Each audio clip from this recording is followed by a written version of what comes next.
Hi, my name is Alex Fian, and I'm from Long Island, New York. I am currently studying at York College of Pennsylvania to earn my degree in secondary education with a focus in English. I have wanted to be a teacher for as long as I can remember. Ever since I was little, I have emulated my own teachers and are forever grateful to them for inspiring me to be myself and to become who I am today. They are the ones who put me on the path that I am on now and caused me to want to stand up in front of a classroom.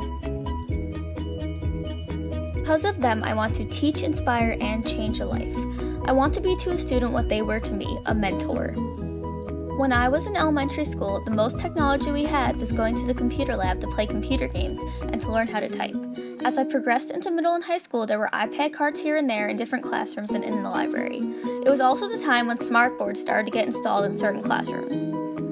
It wasn't until college that I really was exposed to all different types of technologies. I'm excited to continue to learn about them and see where it takes me.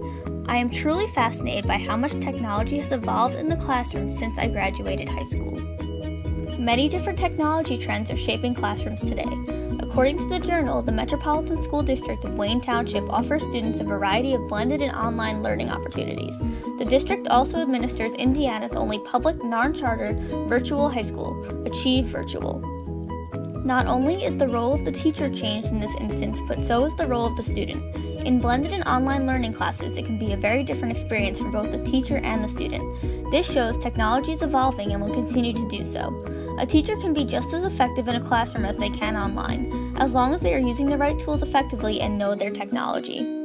A man named David Haglund, Deputy Superintendent of Educational Services for the Santa Ana Unified School District, is part of a group of people who are trying to ensure an anytime, anywhere access policy in high-poverty districts. When talking to the Journal, he said, "And if we don't ensure that all of our students have access to the same learning opportunities that the more affluent students have at home, the academic achievement gap continues to grow no matter what we are doing in the classroom."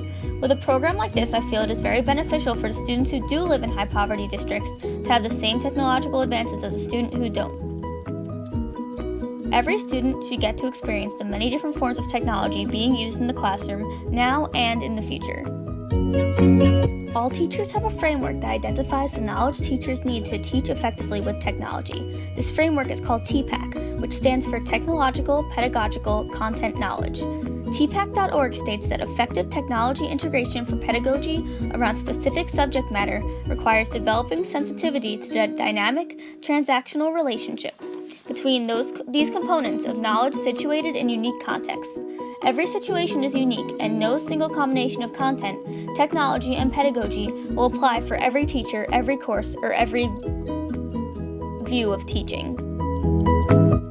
Many of the standards for technology come from the International Society for Technology and Education, also known as ISTE.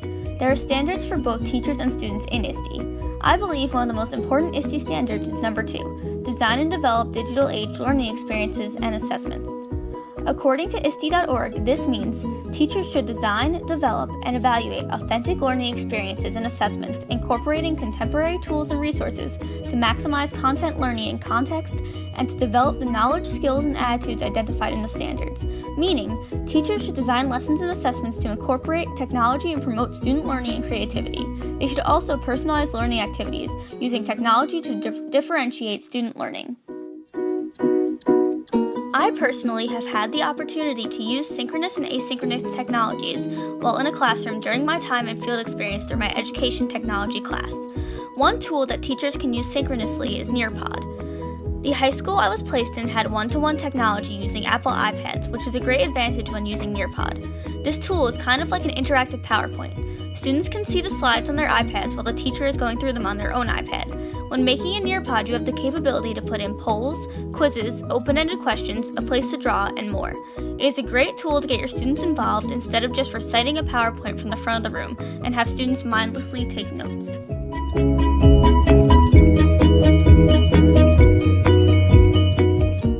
Asynchronous tools are also beneficial in classrooms. One I have personally used is called Erasma.